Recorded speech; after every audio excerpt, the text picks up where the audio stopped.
ಕರ್ನಾಟಕದಾದ್ಯಂತ ಎಸ್ಸಿ ಮತ್ತು ಎಸ್ಟಿ ಸಮುದಾಯಗಳ ಜಮೀನುಗಳ ಪರಭಾರೆ ನಿಷೇಧ ಕಾಯ್ದೆಯ ಕುರಿತು ರಾಜ್ಯ ಸರ್ಕಾರದಿಂದ ಹೊಸ ಆದೇಶ ಜಾರಿ.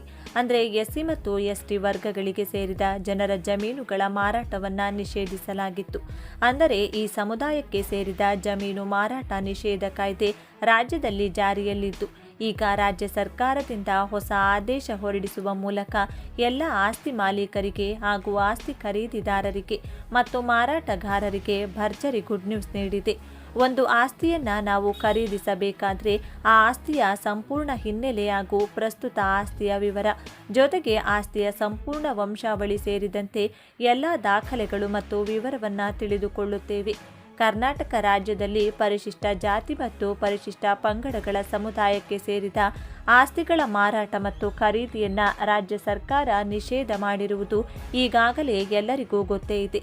ಆದರೆ ಇಷ್ಟು ವರ್ಷಗಳ ನಂತರ ಈ ನಿಷೇಧ ಕಾಯ್ದೆಯಲ್ಲಿ ದೊಡ್ಡ ಬದಲಾವಣೆಯನ್ನು ಮಾಡಲಾಗಿದ್ದು, ಮಾಡಿರುವ ಬದಲಾವಣೆಯಾದರೂ ಏನು ಹಾಗೂ ಎಸ್ಸಿ ಮತ್ತು ಎಸ್ಟಿ ವರ್ಗಕ್ಕೆ ಸೇರಿದ ಜಮೀನುಗಳ ಪರಭಾರೆ ಕಾಯ್ದೆಯ ಕುರಿತು ಇರುವ ಸಂಪೂರ್ಣ ಮಾಹಿತಿಯಾದರೂ ಏನು ಎನ್ನುವ ಕಂಪ್ಲೀಟ್ ಡೀಟೇಲ್ಸ್ ಈ ವಿಡಿಯೋದಲ್ಲಿ ನೀಡಲಾಗಿದ್ದು, ತಪ್ಪದೆ ಈ ವಿಡಿಯೋಗೆ ಈಗಲೇ ಒಂದು ಲೈಕ್ ಮಾಡಿ ಹಾಗೂ ಈ ಮಾಹಿತಿಯನ್ನು ಪರಿಶಿಷ್ಟ ಜಾತಿ ಮತ್ತು ಪರಿಶಿಷ್ಟ ಪಂಗಡಗಳಿಗೆ ಸೇರಿದ ಜಮೀನು ಇರುವ ಎಲ್ಲ ಜಮೀನುಗಳ ಮಾಲೀಕರಿಗೆ ತಲುಪುವವರೆಗೂ ಅವರ ವಾಟ್ಸ್ಆ್ಯಪ್ಗಳಿಗೆ ಶೇರ್ ಮಾಡಿ.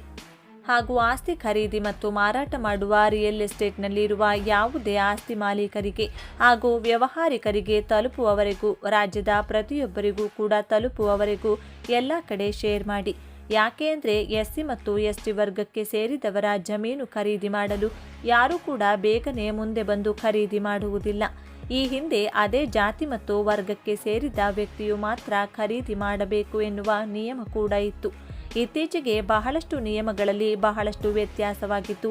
ಈ ಬಗ್ಗೆ ಪ್ರತಿಯೊಬ್ಬರಿಗೂ ಕೂಡ ಈ ವಿಷಯವನ್ನು ತಿಳಿಸಿ ದಾಖಲೆ ಸಮೇತ ಮಾಹಿತಿಯನ್ನು ವಿವರವಾಗಿ ನೀಡಲಾಗಿದ್ದು, ತಪ್ಪದೆ ಕೊನೆವರೆಗೂ ನೋಡಿ. ಪರಿಶಿಷ್ಟ ಜಾತಿ ಮತ್ತು ಪರಿಶಿಷ್ಟ ಪಂಗಡಗಳಿಗೆ ಮಂಜೂರು ಮಾಡಿದ ಜಮೀನುಗಳು ಪರಭಾರೆಯಾಗಬಾರದು. ಸದರಿ ಜನರಿಗೆ ಮಂಜೂರು ಮಾಡಿದ ಜಮೀನುಗಳನ್ನು ಅವರೇ ಸಾಗುವಳಿ ಮಾಡಲಿ ಎನ್ನುವ ಸದುದ್ದೇಶದಿಂದ ಈ ಕಾಯ್ದೆಯನ್ನು ಜಾರಿಯಲ್ಲಿ ತರಲಾಗಿದೆ. ದಿನಾಂಕ 1/1/1979 ಈ ಕಾಯ್ದೆ ಜಾರಿಯಲ್ಲಿ ಬಂದಿತ್ತು.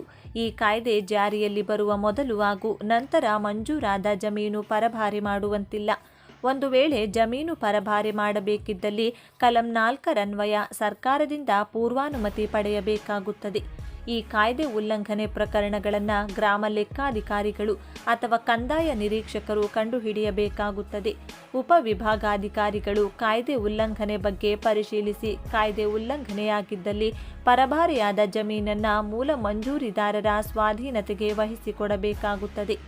ಈ ಕಾಯ್ದೆಗೆ ವ್ಯತಿರಿಕ್ತವಾಗಿ ಪರಭಾರೆಯಾದ ಜಮೀನುಗಳನ್ನು ಗುರುತಿಸುವ ಬಗ್ಗೆ ಗ್ರಾಮದಲ್ಲಿ ಪರಿಶಿಷ್ಟ ಜಾತಿ ಮತ್ತು ಪರಿಶಿಷ್ಟ ಪಂಗಡದವರಿಗೆ ಮಂಜೂರಾದ ಜಮೀನಿನ ವಿವರಗಳನ್ನು ಗೇಣಿ ಮತ್ತು ಪಹಣಿ ಪತ್ರಿಕೆಗಳಿಂದ ಗುರುತಿಸುವುದು ಹಾಗೂ ಸ್ವಾಧೀನತೆ ಇದ್ದ ಅಥವಾ ಇರದ ಬಗ್ಗೆ ಮಾಹಿತಿ ಪಡೆಯುವುದು, ಸ್ಥಾನಿಕ ವಿಚಾರಣೆಯಿಂದ ಖಚಿತಪಡಿಸಿಕೊಳ್ಳುವುದು, ಭೂ ಮಂಜೂರಿ ವಹಿಯ ಆಧಾರದ ಮೇಲೆ ಮಂಜೂರಿದಾರರ ವಿವರ ಪಡೆದು ಪರಿಶೀಲಿಸುವುದು, ಸಾಗುವಳಿ ಚೀಟಿಗಳು ಅಥವಾ ಹಕ್ಕು ದಾಖಲಾತಿಗಳ ಆಧಾರದ ಮೇಲೆ ಮಂಜೂರಾತಿಯ ವಿವರಗಳನ್ನು ಪರಿಶೀಲಿಸುವುದು, ಉಲ್ಲಂಘನೆಯಾಗಿವೆ ಅಂತ ಕಂಡುಬಂದಲ್ಲಿ ಅವುಗಳ ಬಗ್ಗೆ ವಿವರ ನೀಡಿ ಸ್ಥಳ ಪರಿಶೀಲನಾ ವರದಿ, ಪಂಚನಾಮೆ, ಸಂಬಂಧಿಸಿದವರ ಹೇಳಿಕೆ ಪಡೆದು ಪ್ರಕರಣ ತಯಾರಿಸಿ ತಹಶೀಲ್ದಾರರಿಗೆ ವರದಿ ಮಾಡುವುದು. ಪ್ರಕರಣ ತಯಾರಿಸುವಾಗ ಗೇಣಿ ಪತ್ರಿಕೆ ಅಥವಾ ಚೆಕ್ಬಂದಿ ವಿವರ ಹಾಗೂ ನಕಾಶದ ಪ್ರತಿ ಅಥವಾ ಕೈ ನಕಾಶೆ ತೆಗೆದು ಪ್ರಕರಣ ಸಲ್ಲಿಸುವುದು. ಉಪವಿಭಾಗಾಧಿಕಾರಿಗಳು ಆದೇಶ ಮಾಡಿದ್ದಲ್ಲಿ, ತಡೆಯಾಜ್ಞೆ ಇರದಿದ್ದಲ್ಲಿ ಮೂಲ ಮಂಜೂರಿದಾರರ ಸ್ವಾಧೀನತೆಗೆ ಕಬ್ಬಿವಹಿಸಿ ಕೊಡುವುದು ಅಥವಾ ದಾಖಲೆ ಇಡುವುದು. ಸಾಮಾನ್ಯವಾಗಿ ಭೂ ಮಂಜೂರಿಯಾಗಿ 5 ವರ್ಷಗಳಾಗಿದ್ದಲ್ಲಿ ಹಾಗೂ ಮಾರಾಟ ಮಾಡಿದ ಹಣದ 50% ಸರ್ಕಾರಕ್ಕೆ ಭರಣ ಮಾಡಿದ್ದಲ್ಲಿ ಸರ್ಕಾರ ಮಾರಾಟ ಮಾಡಲು ಅನುಮತಿ ಪಡೆಯಬಹುದಾಗಿದೆ. ಈ ಪ್ರಕಾರ ಪ್ರಸ್ತಾವನೆ ಸಲ್ಲಿಸುವಾಗ ಸಂಬಂಧಿಸಿದ ದಾಖಲೆಗಳು, ಕುಟುಂಬದ ಆರ್ಥಿಕ ಸಂಕಷ್ಟ, ಖರೀದಿಸುವ ವ್ಯಕ್ತಿಯ ವಿವರ, ಆತನ ಉದ್ದೇಶ, ಖರೀದಿ ಕ್ರಯ ಮುಂತಾದ ವಿವರಗಳನ್ನು ತಿಳಿದುಕೊಂಡು ವರದಿ ಮಾಡಬೇಕು.